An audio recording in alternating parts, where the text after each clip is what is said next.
Salam marketing dan kewirausahaan, ketemu lagi di pertemuan kita kali ini yang membahas tentang rapat bisnis, ya, atau lebih tepatnya bagaimana cara menyelenggarakan sebuah rapat bisnis.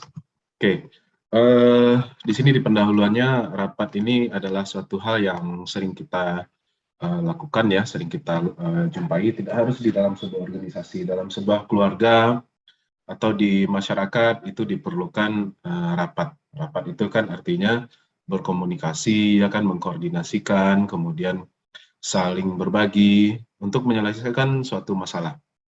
Nah, ibaratnya seperti ini, kalau ada suatu masalah atau ada sesuatu yang harus disampaikan, sosialisasi dan lain sebagainya, kalau kita kerjakan sendiri ya tentu berat sekali. Nah, kalau kita mengadakan rapat, misalnya ingin mengadakan sosialisasi, nah kalau sosialisasi ini kan tujuannya untuk menyamakan persepsi, maka setelah diadakannya rapat, persepsi orang yang mengikuti rapat itu akan sama. Atau jika seandainya ada suatu pekerjaan atau ada suatu kendala, suatu masalah, maka dirapatkan, dibahas, kita akan mendapatkan masukan dari berbagai sudut pandang, kemudian masalah tersebut bisa kita selesaikan. Bahkan tidak hanya diselesaikan, ketika rapat kita juga sudah membagi tugas, misalnya kita sudah membagi tanggung jawab, wewenang, dan lain-lain sebagainya. Nah, jadi dalam kehidupan sehari-hari sering dijumpai kegiatan rapat, ada rapat keluarga, kegiatan masyarakat, sampai rapat pebisnis atau kerja sektor formal. Nah, jadi yang kita bahas dalam video kali ini tentu adalah rapat di organisasi formal, gitu ya, di organisasi formal. Rapat merupakan wahana bagi berlangsungnya komunikasi. Jadi dalam rapat itu harus ada komunikasi. Makanya kalau ada orang yang datang rapat itu memang tujuannya hanya untuk diam saja, atau hanya untuk ya supaya terlihat datang rapat ada gitu. Nah itu sebenarnya keliru. Jadi sebenarnya rapat itu wahana untuk saling menyampaikan pendapat. Rapat menjadi ruang untuk menyelesaikan masalah, mengkoordinasikan tindakan, menyusun rencana kerja, atau pengambilan sebuah keputusan. Nah, bagaimana peran rapat itu dalam sebuah organisasi bisnis? Ada sebuah penelitian yang menarik yang disampaikan oleh EMI Konsorsium. Ya, penelitian ini dilakukan pada tahun 2015. Jadi hasil temuan dari EMI Konsorsium ini, mereka menemukan bahwa kepuasan kerja itu berhubungan dengan jumlah rapat. Ya, kepuasan kerja artinya orang itu bisa bekerja puas, ya, dia senang dengan pekerjaannya itu, ternyata berhubungan dengan jumlah rapat. Ya, nah, semakin banyak jumlah rapat, maka kepuasan kerja juga akan semakin tinggi. Kualitas kepuasannya itu juga akan semakin tinggi. Sementara kalau rapatnya semakin jarang, maka kepuasan kerjanya juga semakin rendah. Nah, ini mungkin agak sedikit memunculkan sebuah tanda tanya. Bukankah orang malas kalau rapat? Ya kan? Bukankah orang kalau diundang rapat, aduh rapat apa lagi nih gitu. Ya, atau apalagi kalau zaman sekarang rapatnya bisa mendadak, rapat pakai Zoom, rapatnya tengah malam misalnya, rapatnya tiba-tiba saja. Nah, jadi yang diteliti oleh si EMI Konsorsium ini maksudnya rapat yang baik, rapat yang menghasilkan, rapat yang produktif, bukan rapat yang ya sekedar rapat saja, kemudian saling menyampaikan pendapat yang isinya hanya ya tidak substansif gitu ya, hanya saling bicara tidak ada kesimpulan, bukan rapat yang seperti itu. Rapat itu yang efektifnya cuman ya 1 jam paling lama. Jadi rapat yang seperti itu yang dimaksudkan oleh EMI Konsorsium. Jadi rapat yang berkualitas, rapat yang memiliki keputusan, dan rapat itu yang efektif dan efisien. Nah, karena begini, kalau rapat tersebut dilakukan, rapat yang berkualitas tersebut dilakukan, maka si pekerja atau anggota organisasi mereka merasa mendapatkan kejelasan apa yang harus mereka kerjakan, apa yang harus mereka lakukan, apa yang tidak boleh mereka lakukan, apa ekspektasinya, apa pemahamannya bagaimana, dan lain-lain sebagainya. Kalau rapat yang bagus dilaksanakan, yang berkualitas tinggi, maka bisa meningkatkan kepuasan. Ya, nah, jadi bukan rapat yang ngalor ngidul ya, rapat yang kadang-kadang kan ada kita temukan orang rapat kesannya bicaranya hebat sekali, tapi ternyata setelah kita pikirkan kesimpulannya apa? Bukan yang rapat yang seperti itu, tapi rapat yang efektif dan efisien. Nah, menurut Curtin, Floyd, dan Windsor pada tahun 2000, Mereka menyatakan rapat merupakan sumber dari berbagai gagasan dan keputusan yang bermanfaat. Rapat sangat efektif untuk memperoleh informasi dan sambutan yang aktif. Ada perbedaan antara rapat zaman sekarang dengan rapat di tahun 80-an atau tahun 90-an. Rapat di 2000 ke atas itu adalah menjaring pendapat atau mengambil informasi dari anggota rapat. Bukan rapat itu adalah kumpulkan orang supaya orang ini bisa disuruh atau bisa dikasih instruksi. Itu bedanya sekarang dengan yang dulu. Kalau sekarang ini rapatnya lebih komunikatif. Pemimpin rapat itu justru tidak banyak berbicara, dia lebih banyak mendengarkan. Nah, mengapa rapat itu menjadi penting?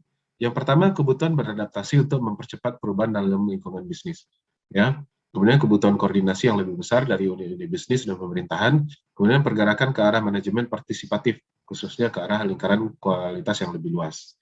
Jadi maksudnya untuk beradaptasi, jadi yang paling tahu kondisi sekitar, misalnya ada pimpinan, ada bawahan. Siapa yang paling tahu bagaimana kondisi di lapangan? Ya tentu bawahan. Siapa yang paling tahu apa kendala-kendala di lapangannya? Tentu bawahan. Nah, yang nomor satu itu, karena kendala-kendala, gimana kondisi terbaru, itu sebenarnya lebih banyak dikuasai si bawahan, karena dia yang di lapangan, dia yang berhubungan dengan klien atau konsumen. Maka ketika rapat, dia bisa langsung menyampaikan. Nah, gitu. Sehingga organisasinya bisa adaptasi. Si pimpinan kan dia tidak, dia kan di kantor. Pimpinan itu kan ya hubungannya dengan antar pimpinan juga. Gimana konsumen, gimana klien kan dia sebenarnya tidak tahu gitu. Apalagi suatu perusahaan yang besar. Nah, kemudian koordinasi. Kalau tidak ada rapat ya bayangkanlah, tidak ada koordinasi gitu ya antar unit bisnis, bisa jadi 2-3 orang mengerjakan hal yang sama, sementara ada tugas yang tidak ada yang mengerjakan misalnya. Nah, maka butuh koordinasi.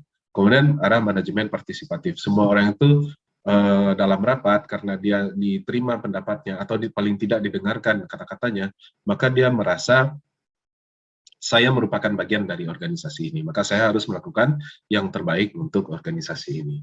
Nah, kemudian ada jenis dan tujuan rapat, ya. Ini mungkin dibaca sendiri, ada maksud dari rapat, ada tujuan dari rapat, ada rencana rapat. Saya rasa ini bisa dibaca sendiri dan bisa dipahami sendiri ya. Nah, kemudian bagaimana cara menyelenggarakan rapat bisnis? Pertama, tetapkan tujuan, kemudian tetapkan agenda hari ini jam sekian gitu ya. Siapa saja yang diundang? Nah, ini dalam sebuah organisasi itu tidak semua orang diundang, tergantung dari rapatnya. Kalau orang Minang bilang ada bilik besar, ada bilik kecil. Kadang-kadang rapat itu bilik besar, harus diundang semuanya. Tapi ada kalanya rapat ini bilik kecil saja, misalnya bagian pemasaran saja, karena yang membahas memang pemasaran saja gitu. Tapi kalau seandainya perlu pertimbangan dari bagian lain, nah baru diundang ini. Makanya ada rapat pleno, ya kan, ada rapat paripurna. Kalau paripurna itu rapat yang lengkap. Ya. Kemudian menentukan tempat dan waktu pelaksanaan, menentukan susunan acara atau skenario rapat, dan persiapkan peralatan yang dibutuhkan dalam rapat. Biasanya memang dalam rapat itu ada pemancing diskusi, ada pembukaan dulu. Apakah dari pimpinan, ketua organisasi misalnya, manajer misalnya, atau direktur misalnya, dia akan sampaikan sepatah kata itu maksudnya untuk menyampaikan ini, skenario-nya, apa yang sedang dibahas pada saat itu, sehingga itu memancing diskusi lebih lanjut, gitu ya. Nah, hal yang penting dalam rapat, ya, ada namanya meeting minute. Meeting minute ini catatan-catatan dalam rapat, ya, notulen. Nah, bahasa kitanya notulen, ya. Nah, ada catatan rapat ini sangat penting untuk menjelaskan proses berlangsungnya rapat serta keputusan yang diambil dalam rapat. Beberapa istilah menyebutnya meeting minute, ada juga menyebutnya sebagai notulen. Nah, kalau zaman sekarang, karena sudah ada Zoom, kadang-kadang notulen ini ya dalam bentuk digital. Tapi tetap saja yang notulen tertulis atau meeting minute yang tertulis itu tetap tidak tergantikan. Karena meeting minutes ini kan biasanya dicatat dalam 1 atau 2 lembar saja. Jadi bisa dibaca dengan cepat dan dipahami gitu. Kalau seandainya rekaman video, wah itu kan harus nonton dari awal sampai akhir. Kalau di skip-skip kan nanti tidak dapat apa inti dari yang dibicarakan gitu ya. Jadi tetap saja meeting minutes atau notulen itu lebih baik dicatat atau dalam bentuk ya catatan lah. Nah, kemudian ada 10 hal untuk menghindari rasa jenuh. Ini sebagai penutup saja. Pertama, agar hendaklah tahu waktu. Setiap orang dalam rapat itu berarti dia sudah mengorbankan waktunya untuk supaya datang rapat. Jangan dibikin rapat itu panjang. Semakin panjang rapat, semakin tidak terarah, maka orang akan semakin bosan, dan rapat itu pada akhirnya tidak didengarkan orang lagi. Maka pemimpin rapat dia harus punya ketegasan dalam menentukan, ini yang Anda sampaikan ini sudah di luar konteks misalnya. Atau dia harus memotong, misalnya ada orang bertanya, tapi ketika bertanya itu malah dia menyampaikan materi. Ya kan ada orang yang seperti itu. Jadi dia ketika bertanya tapi malah dia kayak presentasi gitu. Pertanyaannya nggak keluar-keluar. Nah, hal seperti itu dibutuhkan ketegasan dari pemimpin rapat agar tahu waktu gitu ya supaya rapat ini bisa berjalan dengan efisien. Jangan lupa pada alasan utama diselenggarakan rapat. Jadi ketika rapat dilaksanakan, yang dibahas adalah tentang pemasaran, ya jangan meluber ke permasalahan-masalah lain. Nanti ada lagi yang komplain tentang masalah parkir misalnya, atau ada yang komplain tentang gaji misalnya, padahal yang dibahas bukan itu. Mengingat untuk memuji secara terbuka, minimal mengucapkan terima kasih dan mengkritik secara tertutup. Jadi kalau ada kritikan, ya itu jangan di depan audiens yang banyak gitu ya. Nah, ini rasanya sudah cukup dipahami. Hendaknya tidak menyelenggarakan rapat di luar jam kerja. Ini yang susah zaman sekarang. Kalau sekarang itu rapat itu justru di luar jam kerja yang banyak, karena fasilitas internet, Zoom kita sudah tidak bisa lagi menghindar.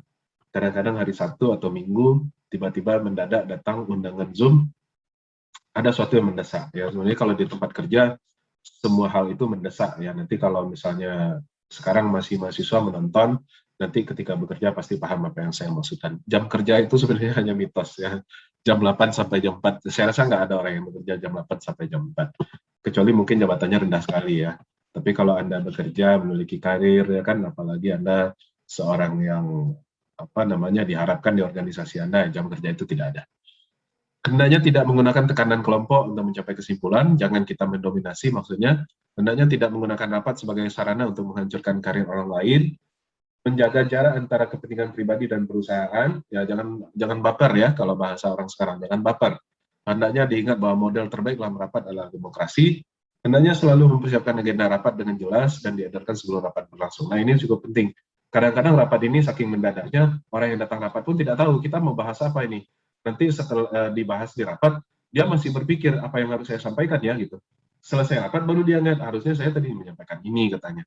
Nah, jadi agenda rapat itu diedarkan sebelum rapat berlangsung. Jadi orang sebelum rapat dia sudah ada dalam pikirannya itu apa yang mau dia sampaikan. Ketika rapat itu bisa berjalan dengan efisien. Nah, kemudian hendaknya menghentikan rapat jika berkala ya. Rapat berkala jika tujuan rapat sudah tercapai. Kadang-kadang rapat itu misalnya tujuannya 3 misalnya. Pertama, kita bahas tentang konsumen kita misalnya. Kedua, rapat kita tentang ini. Ketiga tentang ini. Nanti bahas satu-satu dulu. Kalau ini sudah selesai, tutup. Nah, makanya katanya menghentikan rapat berkala. Oke, pembahasan mengenai ini sudah tidak ada pertanyaan lagi, tidak ada masukan lagi. Sekarang kita masuk ke agenda kedua, yaitu membahas tentang ini. Nah, seperti itu rapat yang sangat bagus, gitu ya. Oke, demikian saja. Jika ada pertanyaan silakan di kolom komentar saja atau kalau yang kuliah sama saya silakan di dalam grup WhatsApp. Demikian saja, terima kasih. Sampai jumpa di video berikutnya. Salam marketing dan kewirausahaan.